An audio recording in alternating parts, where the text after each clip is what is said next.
পটলের কি খাই? পটলের মধ্যে শুধু বিচি ভরা, এত বিচিওয়ালা তরকারি খাওয়া যায়? হ্যাঁ, যায়। আসসালামু আলাইকুম, কেমন আছেন সবাই? আশা করি সবাই ভালো আছেন। আমিও আলহামদুলিল্লাহ ভালো আছি। তো অনেকে আসলে পটল খেতে চায় না। আমার তো পটল খেতে ভালোই লাগে যদি এভাবে রান্না করি। তো তো এভাবে রান্না করলে আসলে যে কেউ পটলটা অনায়াসেই খেয়ে নেবে এবং বারবার খেতে চাইবে। তো পটলটা আমি ১ম এ ছুলে এভাবে চাক করে কেটে নিব। নিয়ে তারপরে লবণ হলুদ মাখিয়ে এভাবে আস্তই এটাকে আর মানে উম মাঝখান থেকে কোনোভাবে কাটা যাবে না। এভাবে আস্তই কিন্তু চারপাশ এভাবে চাক করে কেটে নিতে হবে। তারপর লবণ হলুদ মাখিয়ে এই যে দেখেন, দেখে তো বুঝতেই পারছেন আমি কিভাবে পটলটা কাটছি। তারপর এভাবে ভেজে নিতে হবে একটু লাল করে। লাল করে চারপাশটা খুব সুন্দর করে ভেজে নিতে হবে। কারণ এটার পটলটা আসলে মজাটা হলো ভাজাতে। কারণ পটল ভাজি এভাবে ভেজে রান্না করলে পটলের স্বাদ দ্বিগুণ বেড়ে যায়। তো আমি এভাবেই রান্না করি।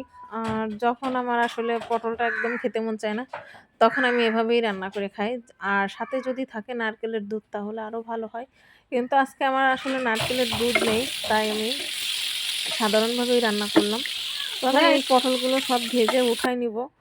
সবগুলো পটল ভেজে উঠে নিয়ে এবার আমি এর মধ্যে মানে যে মাছগুলো দিব, সেই মাছগুলো ভেজে নিব। কারণ আ যেকোনো জিনিস দিয়ে রান্না করা যায়। মাছ হোক, ডিম হোক, যেটা দিয়ে মন চায় সেটা দিয়ে রান্না করতে পারেন। তো আমি আজকে রান্না করতেছি আমাদের পুকুরের মাছ দিয়ে। আর এখানে আছে শোল মাছ। এই যে দেখেন, এই টুকরোগুলো দেখে বুঝতে পারছেন শোল মাছ। আর আছে কই মাছ। তো এই শোল আর কই, এই ২ টা মাছ আমি দিয়ে আজকে পটলটা রান্না করব। তো মাছগুলো আমি একটু ভালো করে ভেজে নিব। পটল ভাজা তেল দিয়ে আসলে ভাজি করেছি, তো এজন্য একটু হয়তোবা মাছগুলো একটু কালচে দেখা যাচ্ছে। কিন্তু সমস্যা নেই, ঠিক হয়ে যাবে। আর আ আমি আসলে উম পটল ভাজার তেলটা আমি যে উঠে রাখবো কিন্তু মনে ছিল না, আমি ওটার মধ্যেই দিয়ে দিছিলাম। যার জন্য এরকম লাগছে। তো আমি কড়াইতে তেল দিয়ে নিলাম, মাছ ভাজা শেষ। এখন আমি মসলা করে নিয়েছি। এখানে আছে শুকনো মরিচ, তারপরে এলাচ, দারচিনি, রসুন, পেঁয়াজ এবং জিরা। এগুলো দিয়ে আমি ব্লেন্ডারে ব্লেন্ড করে নিয়েছি। মানে মসলাটা করে নিয়েছি। এখন তেলের মধ্যে মসলাগুলো দিয়ে এর মধ্যে হলুদ দিব কিছুটা, মানে পরিমাণ মতো আরকি। হলুদ দিয়ে নাড়াচাড়া করে তারপর আমি এর মধ্যে এবার দিব এখন পটলগুলো। হলুদ, লবণ ২ টাই দিয়েছি। আর লবণটা আসলে স্কিপ করে গেছে, যেটা আমি দেখাতে পারি নাই। তো সাথে আমি কিছু কাঁঠালের বিচিও দিয়েছি। কারণ কাঁঠালের বিচি খেতে আমার কাছে খুব ভালো লাগে।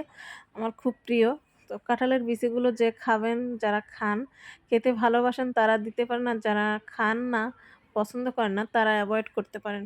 তো আমি এখন পানি দিয়ে দিচ্ছি কষিয়ে। কারণ বেশি কষাইতে গেলে তলের থেকে মানে নিচের থেকে পোড়া লেগে যেতে পারে, তার জন্য। তো এখন আমি এই সামান্যই পানি দিয়েছি। এই যে দেখেন, আর একটুখানি পানি দিব। কারণ পানি একটুখানি না দিলে সেদ্ধ হবে না। আর কাঁঠালের বিচিগুলো সেদ্ধ না হলে খেতে ভালো লাগবে না। তো এখন আমি এটা ঢাকা দিয়ে ঢেকে দিব। দিয়ে তারপরে এটা যখন পানি শুকিয়ে যাবে তারপর আমি ঢাকনাটা খুলব। তো ততক্ষণ হতে থাকুক। তো এই যে দেখেন, আমার পানিটা প্রায় শুকিয়ে গেছে। উপরে শুধুমাত্র তেলটা ভেসে আছে, হ্যাঁ? দেখে বুঝতেই পারছেন। আর পটল যখন ভাজি করছিলাম আসলে পটলে তো অনেক তেল টানে। এজন্য অনেকটা তেল ছেড়েছে আরকি। তো তেলটা ছেড়ে যে এভাবে এখন দেখেন হয়ে গেছে, পুরো পানি শুকিয়ে গেছে। এখন কিছুটা নাড়াচাড়া করে এর মধ্যে আমি পানি দিয়ে দিব, ঝোলের পানি। আর এই পানিটা বেশি দিব না, কারণ বেশি পানি বা ঝোল রাখলে খেতে ভালো লাগে না। তো আমি এখন এই পর্যায়ে পানি দিয়ে দিয়েছি, এর মধ্যে মাছগুলো দিয়ে দিব।